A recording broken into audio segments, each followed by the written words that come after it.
Hi, I'm Nathan, and you're listening to the Queer Conscious Podcast.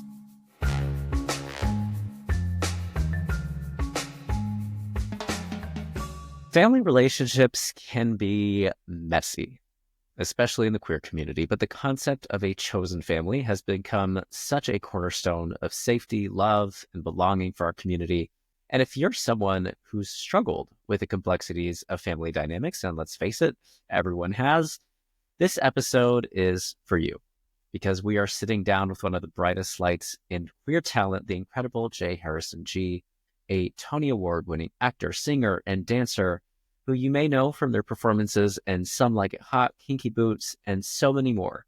But the reason that they're here today is they are someone whose story I've gotten to know personally, and it's been one that's been so inspiring just in the way that they've been able to navigate and maintain their family relationships without compromising the beautiful, unique human that they are, and doing it with so much grace and being a human that they are proud of. And I don't know how many people can say that. Are you proud of the human that you are? Question that you can ponder while you sit back and listen up. Jay, welcome to the Queer Conscious Podcast. Thank you so much for being here today. Thank you for having me, Nathan. Yeah. So, Jay, what is bringing you joy these days? Oh, what is bringing me joy these days?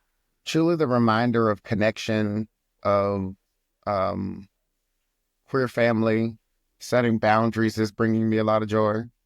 Say more And about the boundaries. listen, standing firm and setting boundaries is it's not an easy thing to do. And I don't know what it's like. I mean, I guess it's a part of human experience that, like, if it came with ease, it wouldn't, like, what's the point?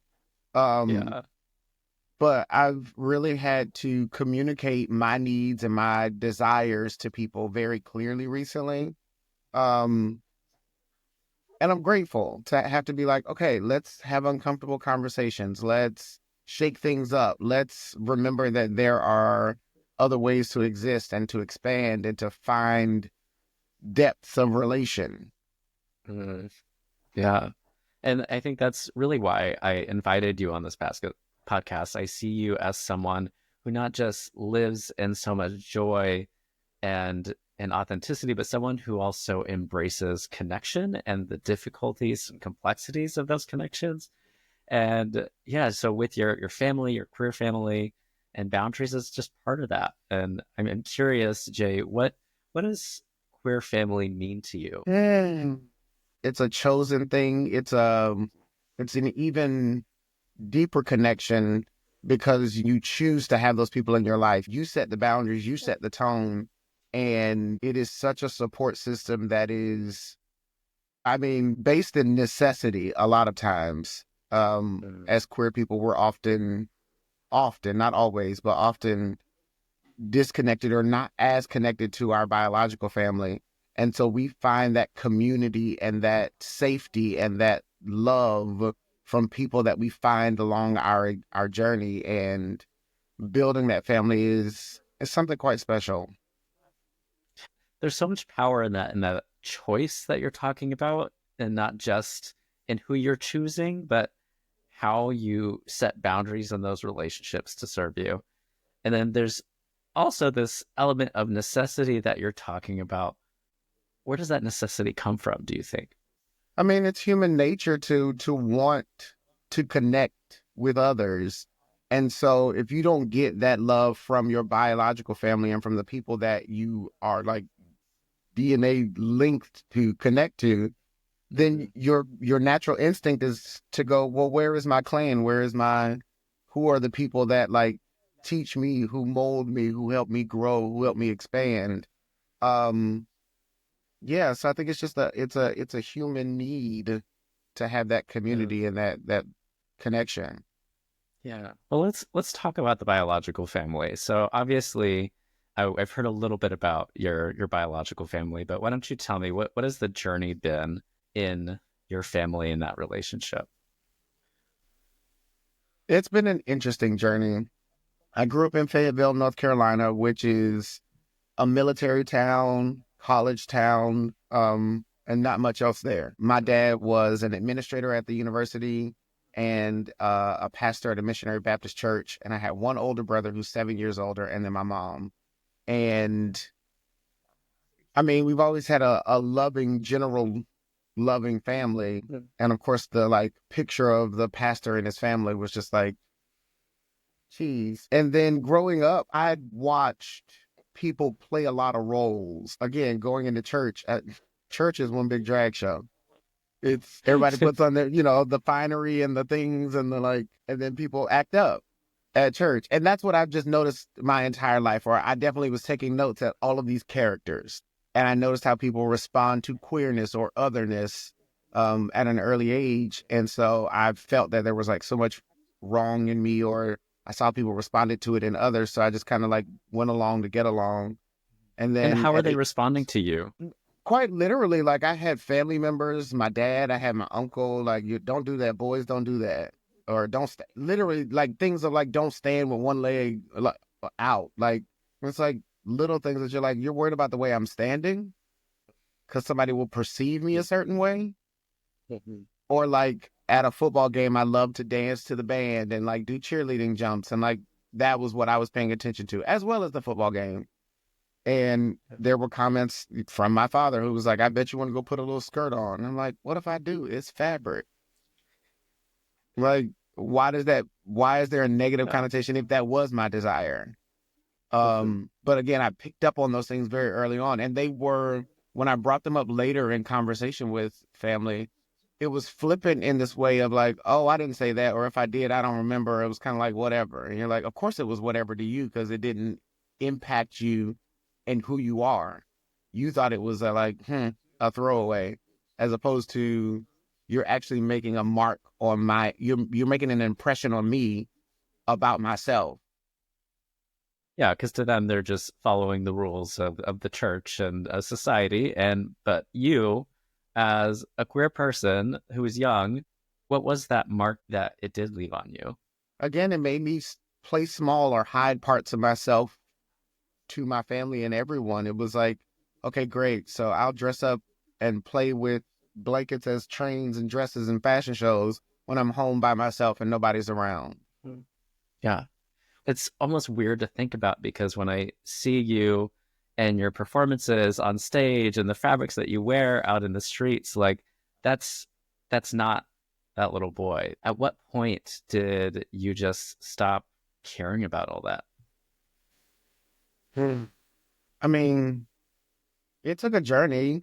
And it's funny because I say that like I like hid myself completely, but like because I still wasn't not myself. Like I went in the backyard and was the entire marching band by myself in the like windows of our back in our like we had these sliding glass doors and I used them as my reflection, like my mirror. And I knew my family could see me from inside, but I was in my own world outside, like disassociating from them and creating fantasy and imagination and being all these things. But I also knew how they viewed me while I did it. And so it always lived there, but it was just like, okay, I'll just do it over here to myself. And so now there's this intention of it of like, I engage with them more intentionally. I FaceTime them all the time in makeup and dresses and things and normalize the understanding like, okay, this isn't a character I'm playing on stage. This isn't somebody I'm like doing in a production. This is me. This is who I am. I enjoy this. This is normal to me. Do you think it's become normalized now with your family? I mean, every day they're still learning, but they definitely get over it. Like it's not the like even these blonde brows. My mom recently was like, "You look like an alien," and I was like, "Yes, I am out of this world." Thank you. Yeah, superstar, alien. I'm like, "Yeah, I'm not." Uh-huh. And my mom oftentimes will say like, "Hey, where's that little boy who used to put out my dryer for me when I did my hair and put out my magazine and my footstool? Like, where's that little?" And I'm like, "That person still exists, but that person has also evolved." And that person Wait, is also what does she mean by that? Where is that little boy? she. I mean, again, it's like in her head, just that little boy, the little helper, the little like this little loving. I'm like, that being is still there. The human has not changed, but like the expansion and the understanding of my existence has expanded. Like she just wants me to be this little boy, and I'm like, well, I'm much more than that, and I always have been, but y'all never acknowledge the fullness of me. And do you think that she can't see that helper in you, that one that is so kind and sweet to her because of how you choose to do your eyebrows, how you choose to dress? Do you think that affects her ability to see that? It's like a short in her circuit. It just like she gets it a lot, but then sometimes she just goes back and is like, why can't you just like put on a t-shirt and some jeans and like be normal? Or like why do you have to like paint and do all of that? I'm like, well, it's because it's who I am. It's That's what I love. It's how I express myself. It's how I inspire others. It's how I am efficient in the world. It's like if you taught me, I mean, we'll get into it more, but it's like I always go back to them of the things they laid in my foundation, which is faith and believing. And so I'm like, well, if I'm using the Christ-like model and I'm supposed to use the gifts I've been given, one of my gifts is like I know how to be the face and put a look together. That is a part of my superpowers. yeah, Not everybody yeah. is able to do it the way that I can for myself. And like, no, this is in the arsenal of the gifts God gave me to use in this world. Mm. And and really speaking on that too, your dad was a minister, and you talk a lot about your ministry and what that means. So I mean, you're talking about these gifts that you use.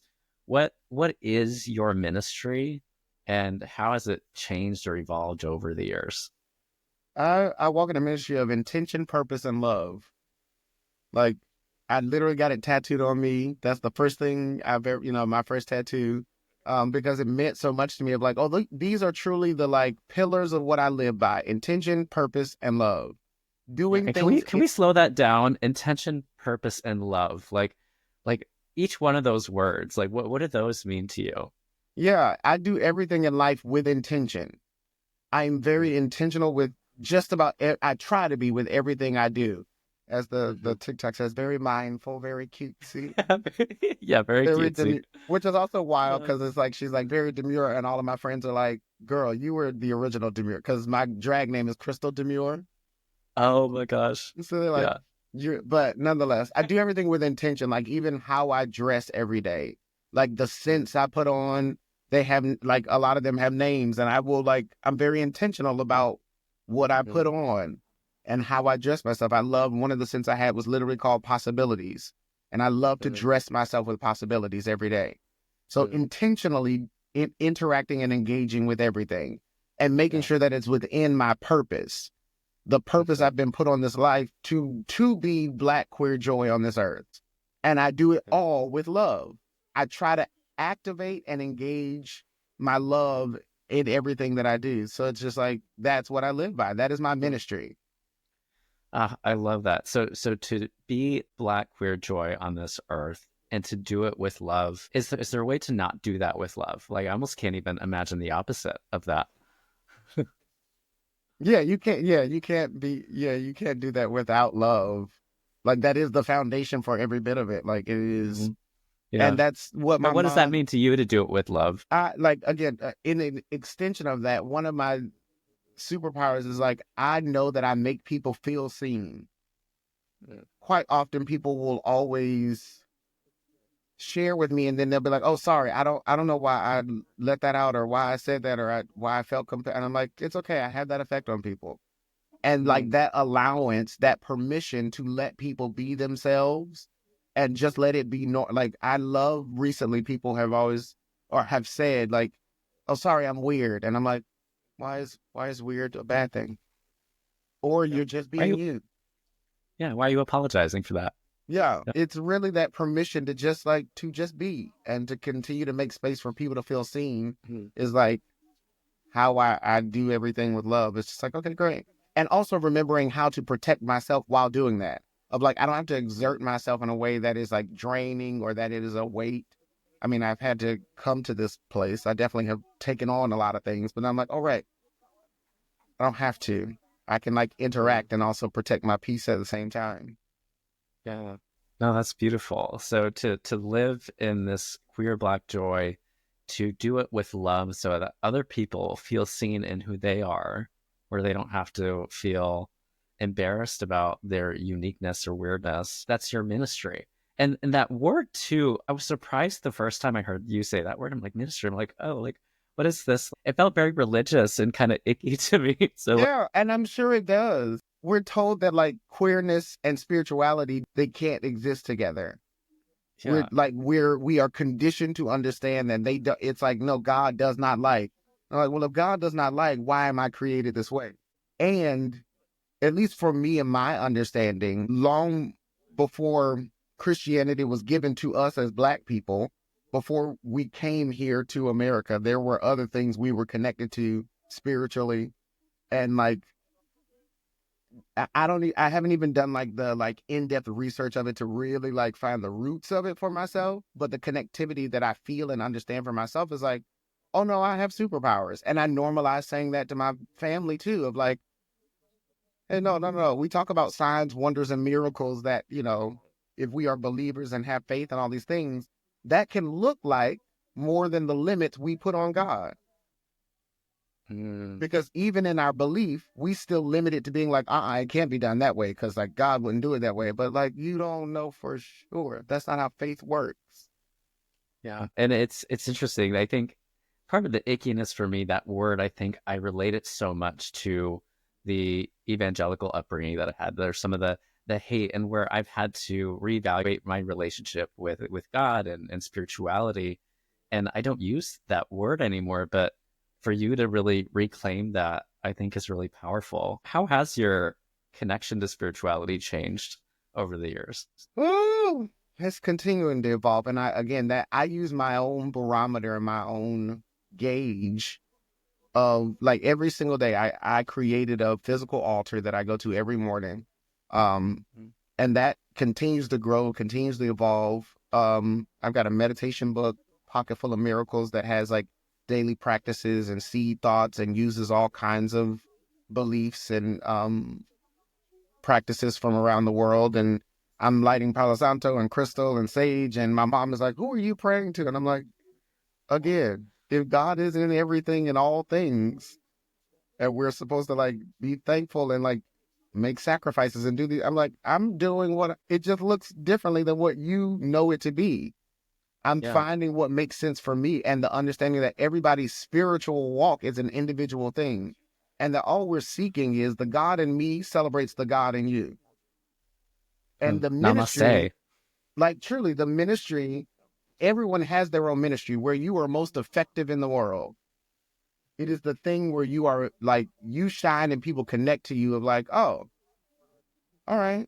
Like in your queer journey and your exploration of queerness and connectivity and community, you are ministering in your own way. You're connecting beings through understanding, through so many layers and levels of healing. And we've all got our own ministry. We're all doing our thing that makes us the most powerful and the most like bright. And it feels like you really found that, Jay. Like, just again, the intention, purpose, and love, that ministry that you found is your expression of your spirituality and your purpose. But I imagine that probably caused some differences with you and your family, how you relate to spirituality, especially again, your dad being a minister.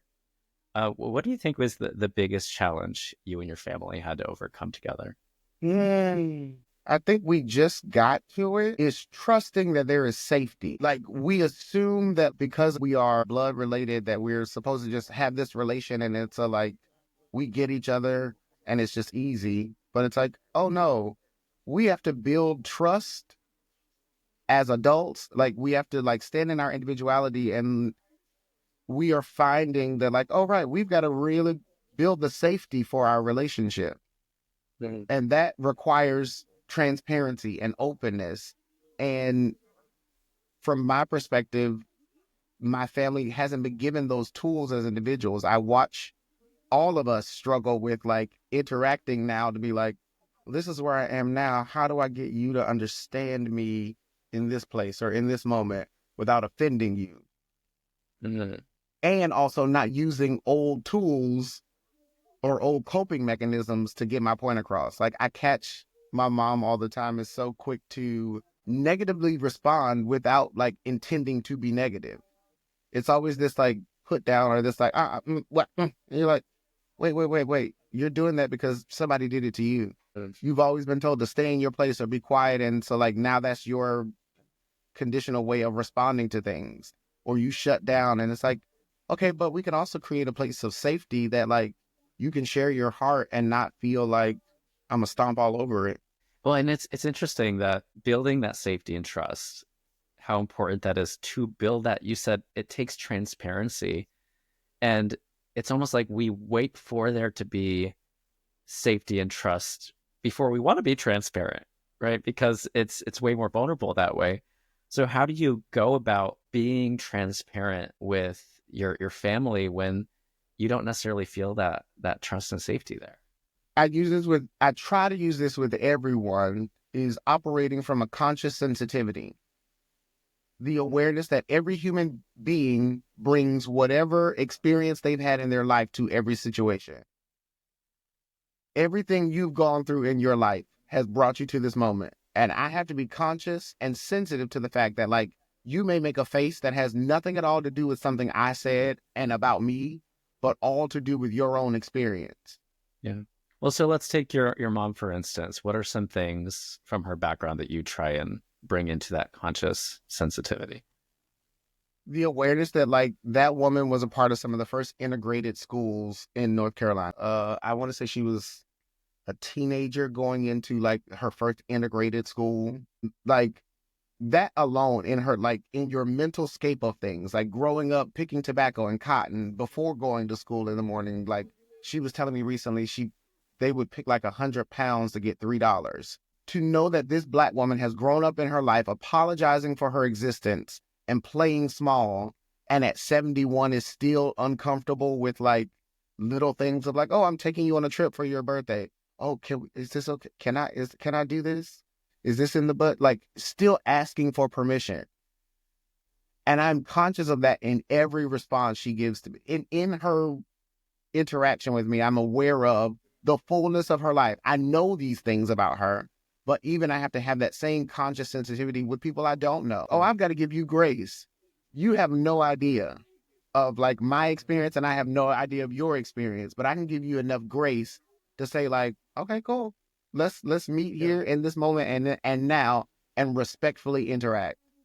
So that just feels like such a powerful place to engage with people. And grace was the word I was gonna say. I was like, that feels very gracious of that person and their entire complexity, their history, what they've been through. It's so beautiful.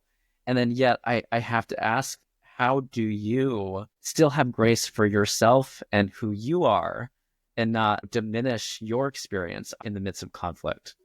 Again, starting my day off at the altar is always the first, because it really is. It's that thing that grounds me in the morning to just check in. I always say the Lord's Prayer. Then I say a prayer that I created myself. And then I repeat the lyrics of a song that my friends, they're a girl group called the Shandellas, and they have a song called The Lullaby.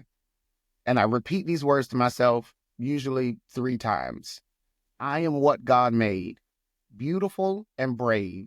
Every fiber of me is perfectly lovely. I will be myself today. And what does that do for you to be able to do that every morning? Where does that put you? It reminds me that, like, okay, every part of me is just as it should be. Let whoever, however wants to show up today be the fullness of how I show up. Yeah. Like when I go to get dressed, I'm like, all right, what's the vibe today? How do I feel like existing in the world? There are oftentimes I'll finish getting dressed and look at myself in the mirror and be like, oh, I'm gonna get some looks today. But I don't care. I can't care because it's like I got dressed for me. If you like it, you're welcome. Yeah.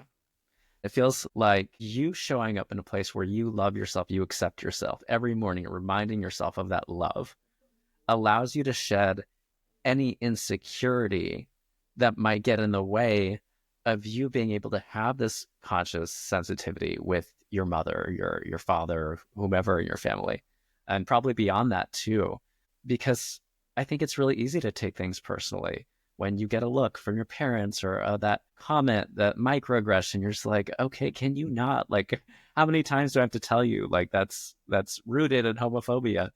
Um, Yeah. but for you to just remind yourself how much you love yourself every single day, it's powerful. And again, it is that thing that grounds me in being able to have the conversations and be uncomfortable. That's how growth happens. To be like, hey, I have found within myself, and I usually in that meditation time Or, I mean, I feel like I'm constantly in the state of meditation and just like contemplating life and things. And it's like, oh no, I've spent time with myself enough to know that this isn't just like a feeling I'm having today. And even if it is, it's like honor that, respect that. But let me communicate what I have come to understand for myself. Mm, And then also give me the grace that that could change. yeah. Yeah. And Because then there's a lot we of, want to lock everything in and be so definitive and like be able to compartmentalize and be like, okay, I made sense of that. I put a title on it and I put it over there. So like that's where that stays, as opposed to allowing fluidity and like flow to happen. fluidity in it, and it almost sounds like in that there is just room for complexity, not just within yourself, but within other people. There's a lot of grace that you have for just this complicated life experience. And I think that detachment from those boxes really allows you to feel powerful and trusting. Is that right? Yeah. Yeah, no, truly. Going back to even just the simple blonde brow. It started as a, a thing I did for the Met Gala, and then I was like, I'm gonna keep this. I'm gonna try. I've always wanted to dye my hair and do things. I'm gonna keep it, and it became efficient for work because then I could just paint over them for during the show. But then also this thing of being like, oh right, before that comment my mom made about like you look like an alien, I would have taken that personal, and it would have been this like thing I would have mulled over and be like, okay, I have to put it back. My mom she can't. This makes her uncomfortable. I'm like, this is a brow. But instead it was like, oh, thank you. I am an alien. I am something out of this world. I am other. I always have been. Thank you for identifying that. Yeah. And you just own it. That's not a bad thing. And now let's shift here from your biological family into this queer chosen family that you've been talking about. How do you even go about finding queer family? I'm a seeker of truth and joy and freedom at all times. And so I feel like that becomes a magnet of like, then the people are attracted to you. They find you almost. It's not like I go out and I have to find these people and I'm like on this mission.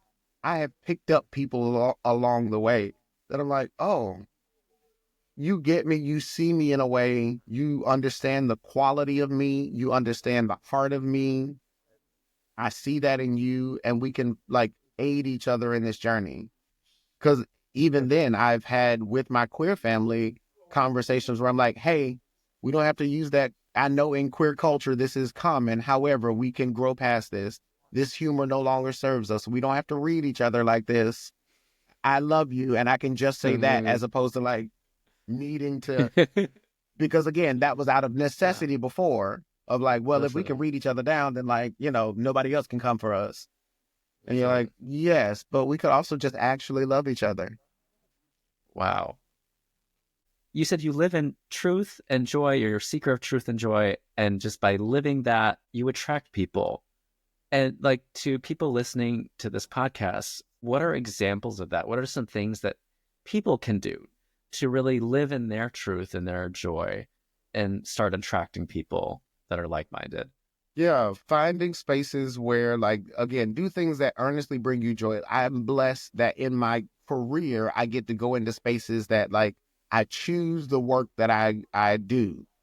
And so, in the work that I choose, again, operating with intention and purpose and love, I'm like, in this character, in this role, do I find parts of truth in myself that I can latch on to? I'm really seeking roles that, like, unearth things for me and see how this person interacts with the other characters, and then trust that the people I'm aligning with creatively have created a space that is safe to play in, that I will along the way find common ground and common folks. And I have to do shows like Kinky Boots, to do, Some Like It Hot, to do Midnight in the Garden of Good and Evil, these moments that I have really found people who I'm like, yep, you sticking with me forever.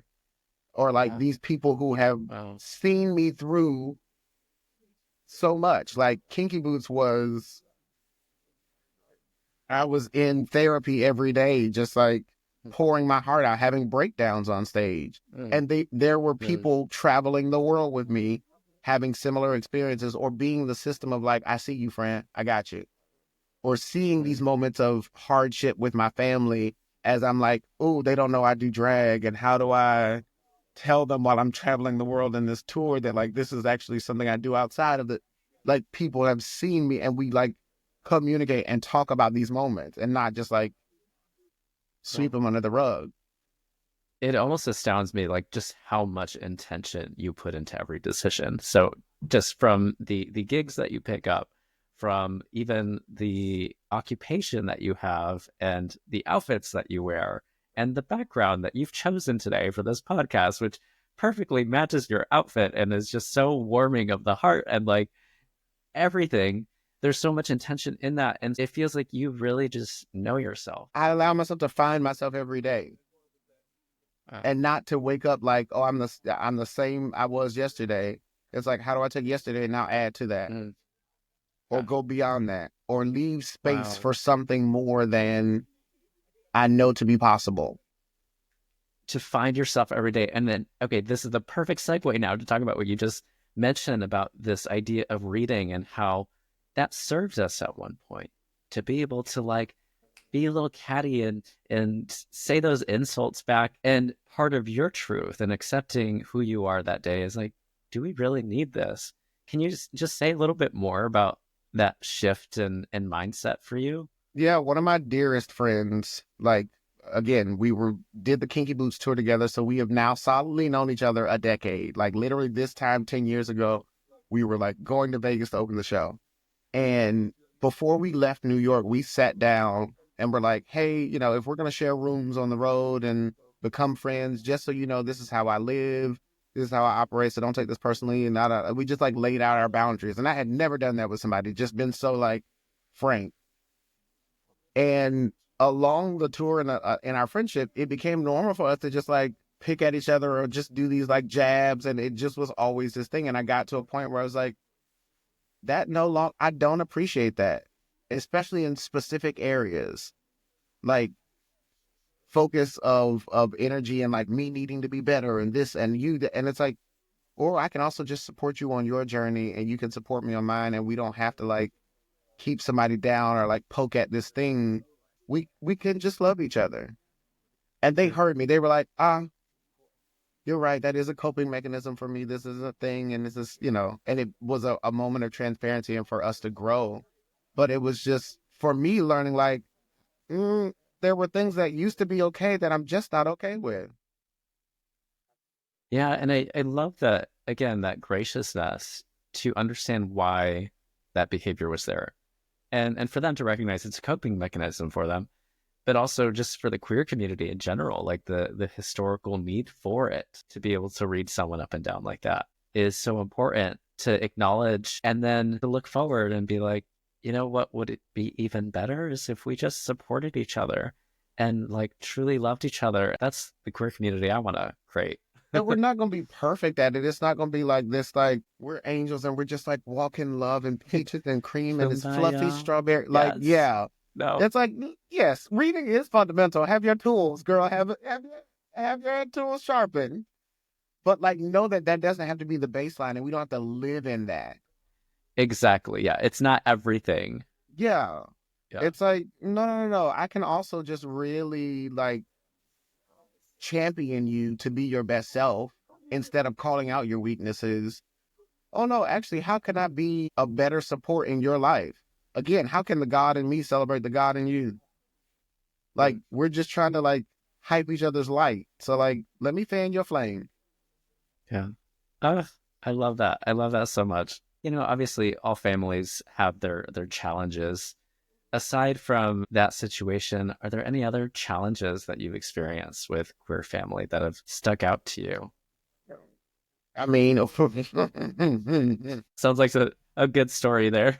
well, it's just again, it is linked into the divisiveness amongst our even just beyond queer family, queer community of how we won't see each other in our fullness. Of quite oftentimes, I am learning in my non-binary experience, people will just kind of like dismiss it or like not even acknowledge it in a lot of ways. Of I was playing Lady Chablis in Midnight in the Garden of Good and Evil, and I knew ahead of time that people would have feelings about me playing this trans woman because they see one thing and they have compartmentalized and are responding conditionally.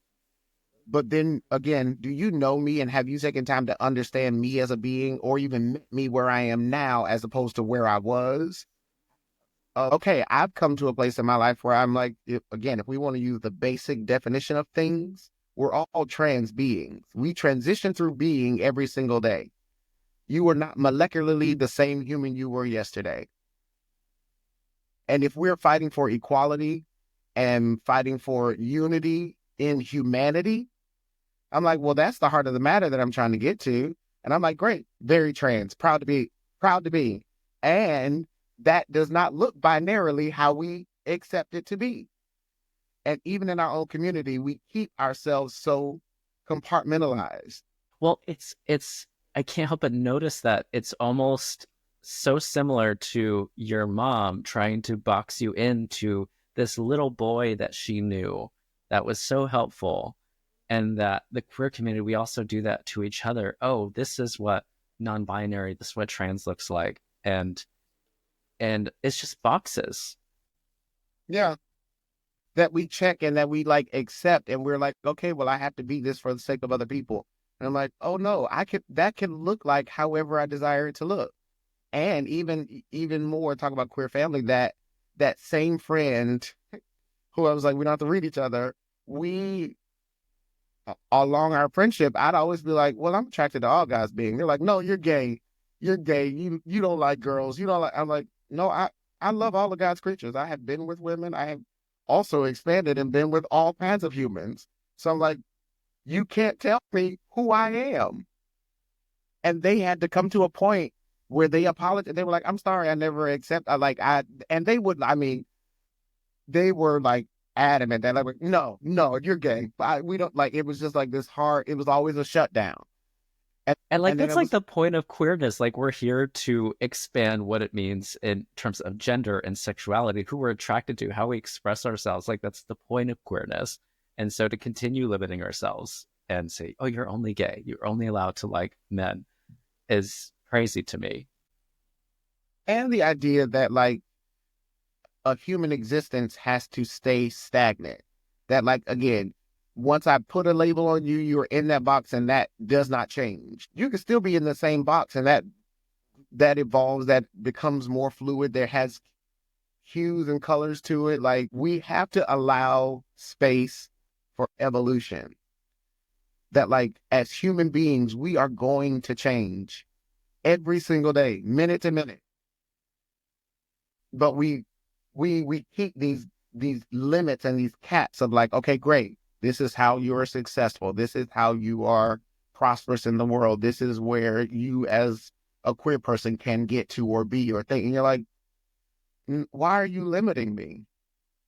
Why are you telling me that like this is where the road ends when I could clearly see that there are like so many other ways to do this? And the beautiful part of this is that you don't allow it to limit you.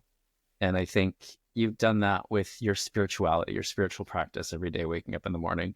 You've done that with setting boundaries and asserting those and communicating. Is there any other way that you felt that you've been able to navigate these challenges with your biological family, your queer family, or just conflict in general? Is there any other way you've done that? I mean, acupuncture has been a great tool that like support. Truly, like I'm telling you, the work I have done with my acupuncturist, we literally have been like, okay, we did some ancestral healing today. We tapped into some things. That man has put needles all over my body, and we have had some healing. Um, Wonderful tool. I've had a wellness coach that has given me a lot of great tools of expanding my own thinking and really just clarifying and being more specific and intentional, even more so than I could have been imagined for myself. Yeah. So that deeper healing, it sounds like the healing of addressing the past and just letting that go, shedding that, but also creating the future with intention. Yeah, yeah. Look, the session we did, oh God, how many years ago was that now at this point? Was that 2020? I think it was. God, so wild. Like those tools of being able to like zoom out, be above the timeline. Those are all things that have been like, okay, grab that, add that to the arsenal, make that, infuse that into, find ways to like really use all of these things to just keep like compounding on them. Yeah. It's a lot of tools, lots of healing, reminding yourself that you love yourself every day, boundaries. What other advice would you have for people who are just struggling with family and queer family? One of the things, a recent revelation, I guess I'll say for myself, is also the understanding that when you're creating a blueprint that doesn't exist, you have to be okay with being uncomfortable. It's like you started asking the question, what brings you joy? It's like I spark that in people because I want them to think about the things that bring you joy and then find ways to add to that every day of your life. You got to give yourself the permission to be all of the things you desire to be and to seek all of the things you desire to seek. And then that becomes a magnet of attraction of the things you desire. It really does snowball in this way that you're like, oh, wow, okay, right. Because I followed through with this desire I had or this thing that really like sparks me and uplifts me. I found, and this moment happened, and this came to me, and that, and it really does begin to just like multiply in your life. And before you know it, you're like, ah, wait, how did I get here with this whole crew of people that like really comes through for me? Oh, because I'm seeking joy. I always tell people what you focus on expands. And when you ask me that question, I think you're like, yeah, I stopped asking people how they're doing anymore. I just start asking what's bringing you joy, because yeah, it's true. What you focus on really just amplifies. I mean, you can start recognizing, hey, this is something that's bringing me joy, and I want more of this. You're going to Yeah, bring more attention to creating and cultivating that. And it sounds like that's something that's really helped you connect you to your truth and help you live with that intention and that purpose and love that you do so well. And which is why I invited you on this podcast. And I'm so grateful. This has been an amazing conversation. Yeah, is there anything else that we need to discuss today to help our viewers understand queer family or their journeys? you have to surrender to the understanding that like, oh, right, this hasn't been done before. I'm grateful to be in this place in my life that I couldn't see as a kid growing up in North Carolina. I didn't see this queer existence. I like literally didn't see it and couldn't fathom it. So like the moments of being on the train in a maxi dress and a full beat and like bag on the arm and just like living my queer life, I'm like, oh, wow. 6-year-old me on the swing disassociating from my family because I was like, the mess that's around here. Like, could not have painted that picture. Me getting a Tony Award for a role that like reached so many hearts and minds and like really shifted things for people is why I was literally sitting there banging on the Tony on stage, like, oh wow, this is oh wait, mom, wait, okay. But it's that thing of being like, all right, I kept allowing myself to be uncomfortable, to move to New York at 18, to like do things that my family were like, what are you doing? And I'm like, I'm not 100% sure, but this feels right. So I'm gonna just go follow this. Yeah, what a beautiful thought of that 6-year-old boy, that just being able to look at you and see all that you've accomplished and just know that the discomforts along the way and that trust in yourself, that trust in your truth have gotten you here. It's That's powerful. it even more so though. It's like I had a moment at the closing of Midnight in Chicago. So many cast members and crew members were just like, saying their goodbyes and they're like, oh, it's been wonderful working with you and like, thank you. And what punched me in the gut and literally like knocked me at one point, you might as well have like popped a water balloon because I just like burst in the middle of this lobby, was just like another question I've asked people recently is, are you proud of the human being you are? Not what you've accomplished, great things. I've gotten great things in life. But what socked me in my stomach was like, oh, I'm the person I always dreamed of being, who is loving, who is caring, who like makes space for people, who again allows people to feel seen, who inspires, who like pours into people.